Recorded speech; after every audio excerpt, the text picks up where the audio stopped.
In history, which totalitarian dictator would have been the best at patty cake, and why?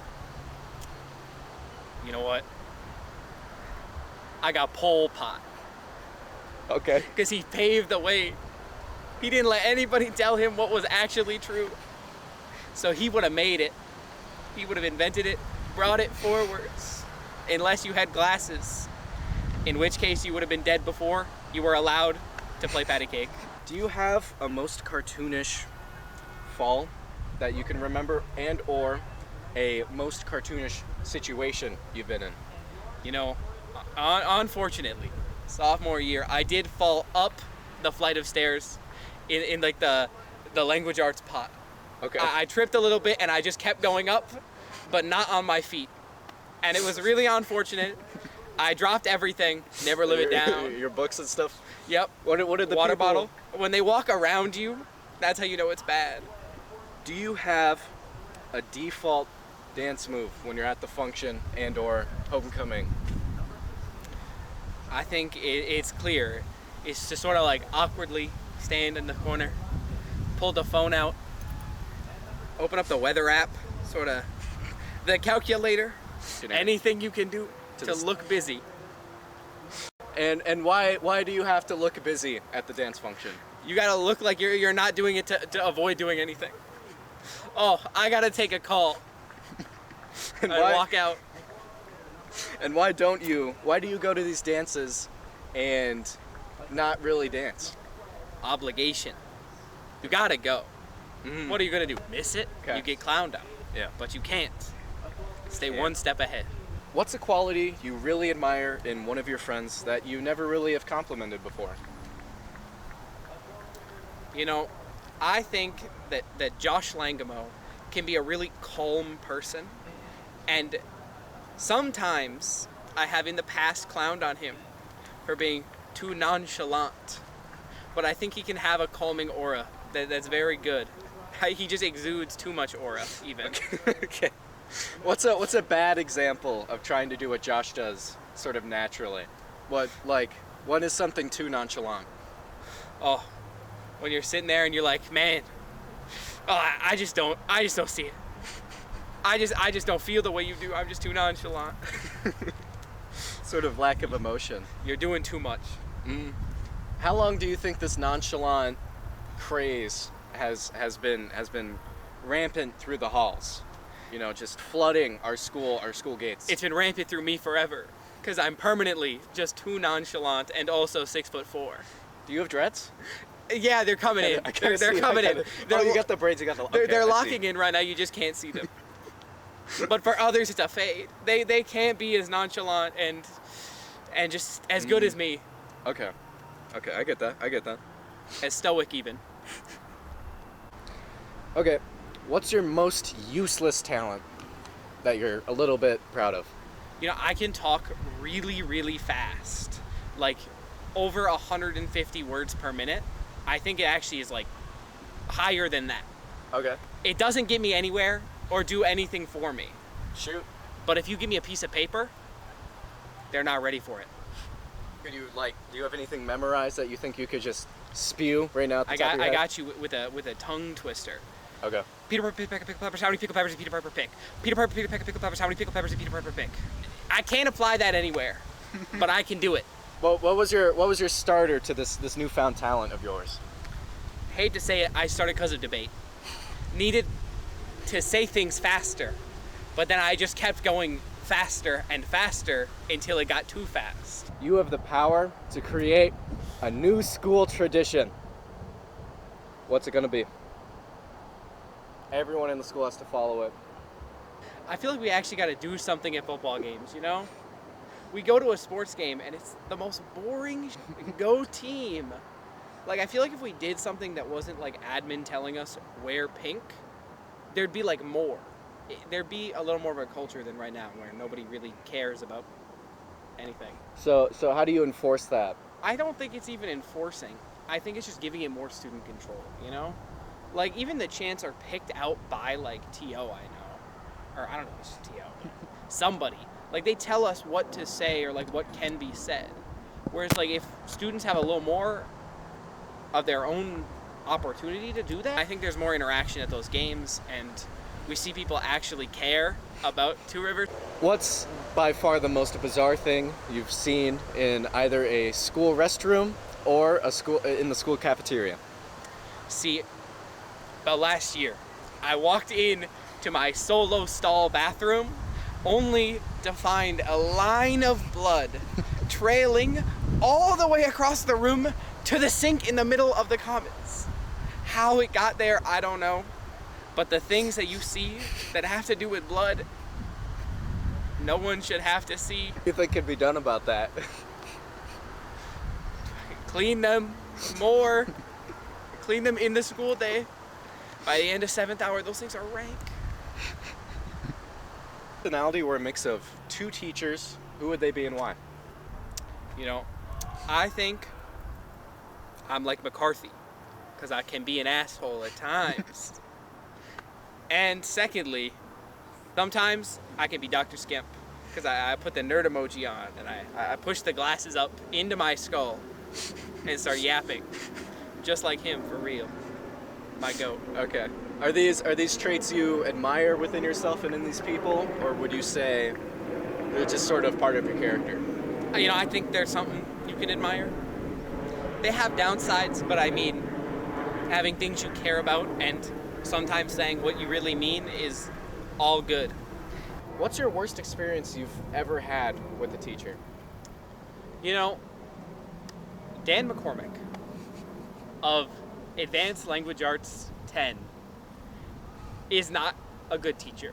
Yeah? And he made me rethink my life when he yelled at me and said I was like maliciously dumb. I had to hit the like for like an hour and a half once I got home, like 2 hours later. That one cooked me a little bit. Just in general? But that's where most of those are.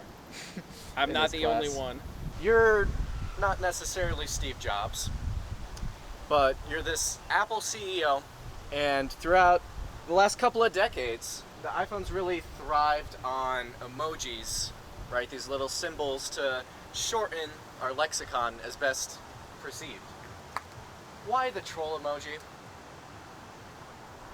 Why not? Where are you using the troll emoji? Where don't you? That's the real question. An academic research paper? Just throw it in there when you need to make a point. Okay. A text? What sort of does that add pathos? I think Ethos? What are you thinking? It adds ethos. It makes you more trustworthy. You're willing to point it out, even in like a you up text. You up troll emoji. And they all know. If you were to pick one of your previous school days to live in pretty much forever, an infinite time loop, which one are you choosing and why? Probably gonna pick one of those days after the AP tests, in those AP classes where you're really just sort of doing what you want to do. Mm-hmm. Think back to like sophomore year where it was just like play poker without betting for an entire 2-hour day because you have nothing better to do. And I think it's like times like those where I'd rather go back and live than like going to a class, because it's like talking more about that friendship stuff and like building those relationships. Who understands you best for who you are? I actually think it's Leo, because I went on a week-long vacation with Leo. So we got to know each other on that one. What do you think they do or he does differently that other people, you kind of wish they did? I don't really think there is anything. I think it's about time. And I think when you're 24/7 with somebody for 6 days, it's even different than being with someone more often in those shorter bursts. Maybe even sometimes too much. And you want that break. What's the strangest person you've ever had to encounter with in your entire life? Just the weirdest scenario you've ever been in because of a person. Good question. It was probably back in middle school. And this is one thing I do remember, because it was the most awkward experience of my life. Someone had a tail in, if you can guess my drift, and it got pulled out by somebody, and it was not a good experience for anyone involved around it, and led to a couple, I think, fists being thrown.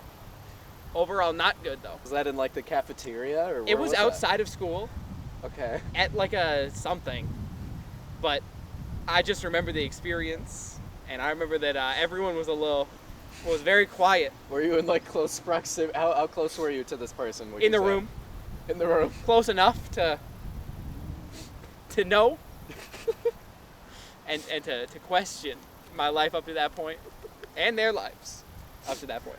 How do you think this person has changed, learning from that experience, if at all? I don't think they're wearing tails anymore at school, Okay. and I think they transfer. Hopefully onto better things than what occurred there. I don't think it gets much lower though.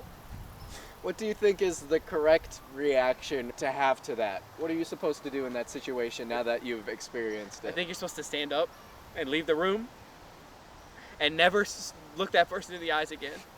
Either one. And pretend it didn't happen. Who or what has had the greatest influence on your personal growth, would you say? I hate to say it, I think it's been debate. I mean, it's something I've been doing. It's like it's like the biggest competitive thing I've gotten into.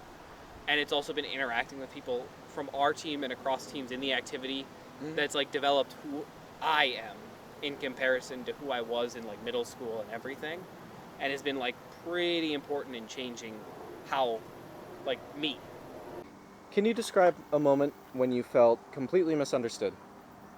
I think feeling misunderstood happens a lot to everybody. And it just has to do with like pretty much any time where somebody who isn't directly interacting with you, but like knows of you, is where you get a lot of those misunderstandings. And you can notice it happens a lot in classes where like speaking is a big part of it, where you'll come up and you'll say something and then you'll realize people took it the complete opposite way. Are there Like, any that come to mind? Was at a time last year-ish known around the sort of metro area in speech. People just sort of assumed I was like hyper conservative for some reason. That's not the case, obviously. Not the case that people think anymore. But it's sort of just the vibe that me and also Tommy give off, that we can seem a little conservative-y. And I think that when people were thinking that, it was often completely out of nowhere and just like, this could be true. But they saw that that wasn't the case, and then people's perceptions changed, and now that's not really something people think about. How did you do that? I think combating the image comes down to actively trying. So like what we ended up doing is, throughout debate, focusing a lot on pushing for arguments that we actually thought mattered. Things like racial injustice and the police reform, and a ton of these other issues, and bringing out and speaking out about things that you care about can help people to actually understand who you are. Because if you go out and you talk about like the issue in Palestine, people get a better perspective than if you just never said anything at all. What do you think most people's responses to that sort of situation would be? Because you said yourself that it's sort of a more common dilemma. What ends up happening most of the time, what do you say? I think a lot of people just move on.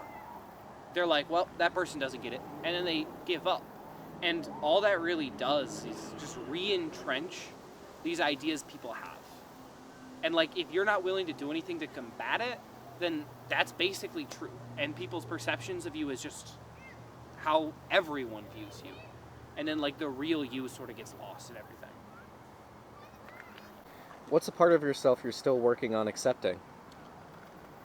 I think for me, one of the biggest things I've been working on for accepting is sort of my own self-image as a whole.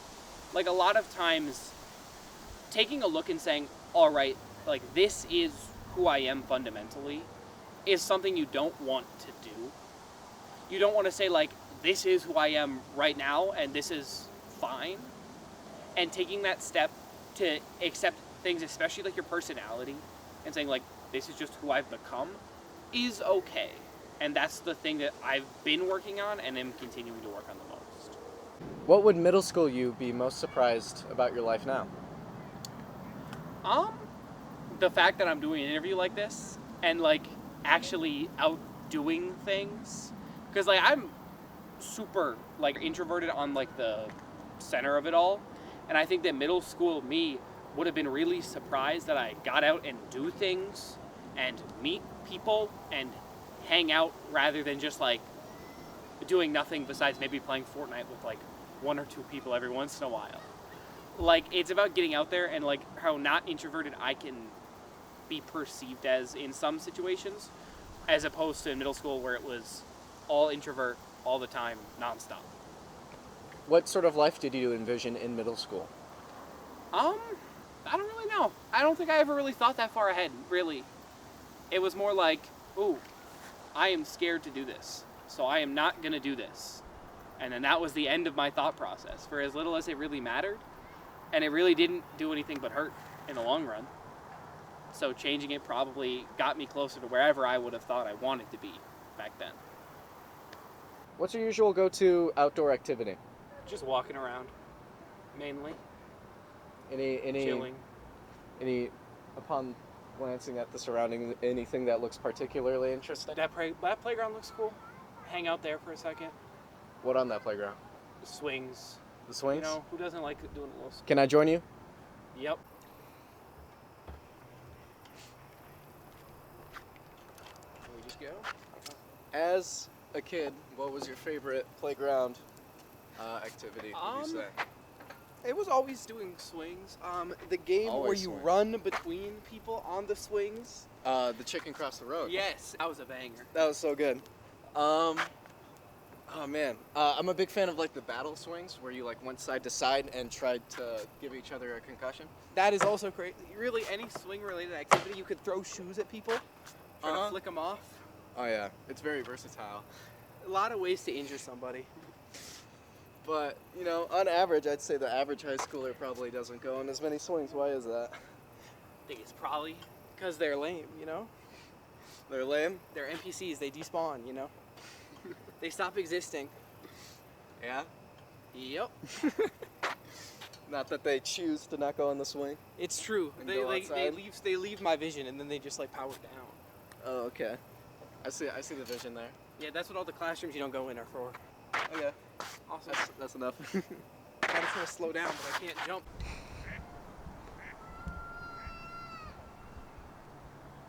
So if someone wants to be your friend and sort of connect with you, what's the best way to do that? Probably just walk up to me or DM me on Instagram. Either one. Yeah? Yep. Is there anything in particular with the approach that you would prefer? No, not really. I don't really care You don't really care, you'll socialize with anyone. That's cool. at this point. How, in the best words that you can possibly muster here, how would you describe a situation where you're completely alone by yourself? What does that feel like to you? I think for me, it's the situations where you're not actually alone, but you personally have nobody. So think like a class where you don't know anybody and then it's just you. And you're sort of on your own and you end up just like being by yourself doing nothing. And that's sort of like the worst part of the lonely, of being like alone, because nobody else is but you. And I think that can often be felt a lot more than actually just being the only person in a room.